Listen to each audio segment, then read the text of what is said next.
आता पाहणार आहोत टॉप 9 बातम्या मुंबई आणि उपनगरातल्या। नवी मुंबई विमानतळ नोकर भरतीबाबत सकाळी 11 वाजता मनसेची पत्रकार परिषद। नवी मुंबई विमानतळ नोकर भरतीत स्थानिकांना आणि मराठी तरुणांना प्राधान्याने रोजगार देण्याची मनसेची मागणी। निवडणुकांच्या तोंडावर मुंबई महापालिकेकडून 2 महिन्यात 580 निविदा। 1 ऑक्टोबर महिन्यातील 520 निविदांचा समावेश। निवडणूक आचारसंहितेत कामं रखडू नये यासाठी महापालिकेने निविदा सत्र राबवलं। भुयारी मेट्रो 3 मार्गिका पूर्ण क्षमतेने धावू लागल्यापासून प्रवाशांचा चांगला प्रतिसाद। ऑक्टोबर महिन्यातच प्रवासी संख्या 63 लाखांवर।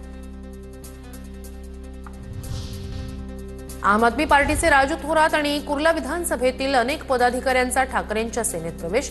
ठाकरेंच्या उपस्थितीत राजू थोरातांसह अनेक कार्यकर्त्यांचा पक्षप्रवेश संपन्न। कल्याण नगर मार्गावरील शहाड उड्डाण पूल पुन्हा 20 दिवसांसाठी अवजड वाहतुकीसाठी बंद। आजपासून 23 नोव्हेंबरपर्यंत पुलावरील अवजड वाहतूक बंद राहणार। पुलाच्या देखभाल दुरुस्तीसाठी प्रशासनाचा निर्णय। भंगार विक्रीतून पश्चिम रेल्वेला मिळाला 300 कोटींचा महसूल। रेल्वेच्या जागेतील जुने रूळ, खांब आणि धातूच्या वस्तूंची रेल्वेकडून विक्री।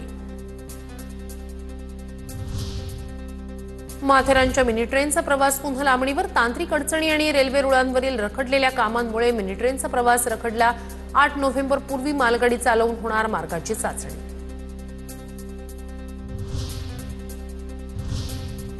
आता पाहणार आहोत टॉप 9 बातम्या पुणे जिल्ह्यातल्या। पुण्यात कालपासून पावसाची विश्रांती, तर पुढचे 3 दिवस पावसाची विश्रांती कायम राहणार। भारतीय हवामानशास्त्र विभागाची शक्यता। पावसामुळे हैराण पुणेकरांना दिलासा मिळणार। बालगंधर्व रंगमंदिरात रात्री वातानुकूलित यंत्रणेत स्फोट झाल्यानं धूर। प्रेक्षकगृहात कोणीही उपस्थित नव्हतं। घटना कर्मचाऱ्यांच्या तात्काळ लक्षात आल्यानं कोणतेही नुकसान नाही। राज्यात यावर्षी सप्टेंबर अखेरीस तब्बल 19,385 डेंग्यूचे रुग्ण आढळले। राज्यात मुंबईत सर्वाधिक रुग्ण, तर मृत्यूची संख्या घटल्यानं दिलासा। मात्र गेल्या वर्षीच्या तुलनेत रुग्णसंख्येत वाढ। पुण्याच्या भोरमध्ये पवारांच्या राष्ट्रवादीची बैठक संपन्न। आगामी स्थानिक स्वराज्य संस्थांच्या निवडणुकीच्या पार्श्वभूमीवर पार पडली बैठक। जिल्हाध्यक्ष विजय कोलते यांच्याकडून कार्यकर्त्यांना मार्गदर्शन। पुणे रेल्वे स्थानकावर प्रवाशांच्या तक्रार निवारणासाठी रेल्वे प्रशासनाकडून पहिल्यांदाच वॉर रूमची स्थापना। प्रवाशांनी तक्रार केल्यानंतर अवघ्या काही मिनिटातच प्रतिसाद दिला जातो। अवघ्या 20 मिनिटात होतो तक्रारींचा निपटारा। पुण्याच्या चाकणमध्ये दारू पिऊन धिंगाणा घालणाऱ्या 20 जणांवर कारवाई। चाकण गुन्हे शाखेची कारवाई। चाकण इथल्या एका हॉटेलमध्ये मद्यपींची तोडफोड आणि शिवीगाळ।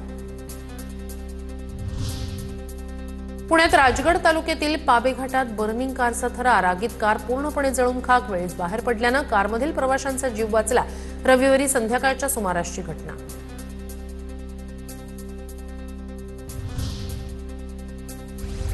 पुण्याच्या राजगडमधील वेल्हेमध्ये महादेव कोळी संघटनेकडून वाघबारस पारंपरिक पद्धतीने साजरी। वाघाची वेशभूषा केलेल्या मुलाची तोरणागडाच्या पायथ्यापर्यंत मिरवणूक। शिवकालीन मेंगाईदेवी मंदिरापासून काढण्यात आली मिरवणूक। पुणे जिल्हा महा ई सेवा आणि आधार केंद्र संघटनेची बैठक संपन्न। बैठकीत संघटनेची नवी जिल्हा कार्यकारिणी जाहीर। तालुका पातळीवरील अध्यक्षांना नियुक्तीपत्रांचं वाटप।